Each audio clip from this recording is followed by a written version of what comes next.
Welcome to the deep dive.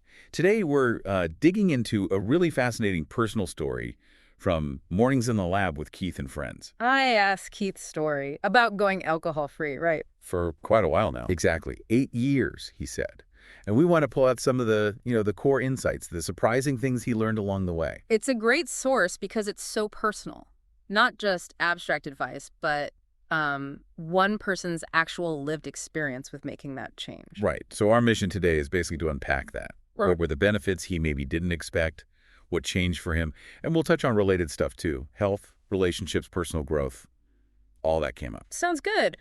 Where should we start? The beginning. What actually triggered it? Yeah, let's start there, the catalyst. He mentioned a specific night coming home from some event. He did. Said he felt like he'd acted like well, his word was jerk. Too much to drink. Okay, so not like a huge dramatic crash, but more a moment of self-awareness. Exactly that. A moment of clarity. And the context was important, too. He was in a new relationship, thinking about, a different kind of life. And that was it. Just decided then and there. Pretty much. He just said, that's it. I'm done with it. I don't need it anymore. A clean break, it sounds like. Wow, okay. But what I found really interesting was he wasn't necessarily the guy you'd picture needing that break, was he? Not the constant party animal. No, and that's where the self-discovery part gets fascinating. He talked about how, even way back in college, he didn't really want to go to events sometimes because he didn't want to drink. Oh, interesting. So he felt pressure even then. Yeah, and even at family things, he felt like he drank just because everyone else was, even though he said he hated it. Huh. So deciding to stop wasn't actually this massive personality shift. Yeah. It was more like coming back to something he already felt. It seems that way, aligning with these deeper feelings he'd maybe pushed down or ignored because of social pressure, That really makes you think about the roles we play. He talked about this persona, didn't he? The mega good time Charlie? He did. That was the label for who he was when he drank, the outgoing party guy. Right. But he felt trapped by it. Is that fair? I think so. He Right. literally said he felt trapped and didn't know how to stop being that guy. It's like the drinking created the persona. And the persona demanded more drinking. A cycle. Exactly. Until, as he put it, he got more interested in not doing dumb shit than fitting in. Huh. That's a clear shift in priorities right there.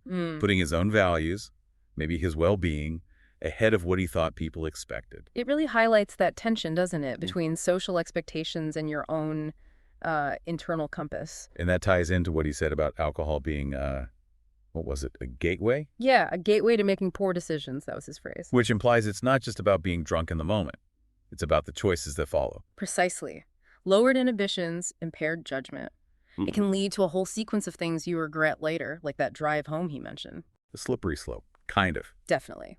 The more you drink, the worse the potential decisions can become. Basic impact of alcohol on the brain's risk assessment. Okay, but sticking with it for 8.5 years. Yeah. That's incredible consistency. No slip-ups at all, he said. 0 sips. That kind of commitment, it suggests something deeper than just willpower, doesn't it? Yeah, like a real identity shift. How does that happen over time, do you think? Well, initially the drive might be just, avoiding the negative stuff, avoiding feeling like a jerk, avoiding dumb decisions. Makes sense. But then, as Keith described it, it seems to morph into something else. It becomes about the value of the streak itself, pride in maintaining it. Ah, so it's not just about not drinking anymore. It's about being someone who doesn't drink, part of who you are. Exactly. It gets woven into your identity, and that led to real lifestyle changes for him. Like the bar he got rid of. Yeah. Ripped out a bar in his house and put in a gym instead. That's a pretty concrete symbol of shifting priorities, wouldn't you say? Absolutely. Health and personal goals literally replacing the space for alcohol. Did he talk much about how that felt? Better energy, focus? He touched on that, yeah. Feeling better overall. And it also led him to notice things about social dynamics around drinking. Like how different generations handle it? Or how people react to non-drinkers? Both, actually.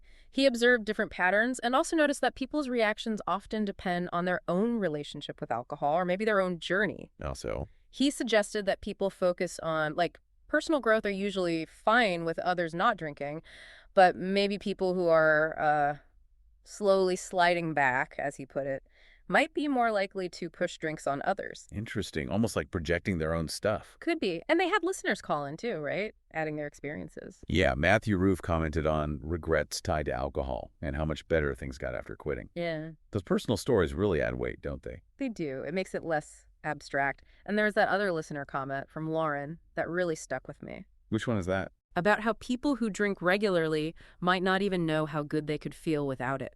Oh, right. That's such a powerful point. You get used to a certain baseline. Exactly.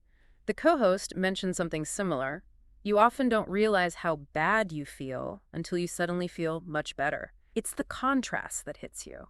Okay, so let's try and boil this down for you, the listener. There are some really key themes emerging from Keith's story in the whole conversation. Definitely. First, there's usually that catalyst moment, right? Something tips the scale, makes the downsides of drinking outweigh whatever perceived benefits there were. A clear reason to change. Yeah, a moment of clarity. And second, the surprising self-discovery. Realizing that maybe not drinking aligns better with who you really are underneath the social pressures. Finding that authentic self. Third, letting go of that drinking persona, the mega good time Charlie. It's freeing, allows you to focus on what actually matters to you. Right. And fourth, really understanding alcohol's wider impact. Not just the buzz, but how it acts as that gateway to poor decisions, affecting judgment long after the drink is gone. Such a crucial point. Then there's the evolution of commitment. It starts as avoidance, maybe, but grows into something positive: pride, identity, aligning with health goals. It becomes a source of strength. And finally, the social piece. Seeing how attitudes towards non-drinking are changing, especially among people focused on growth.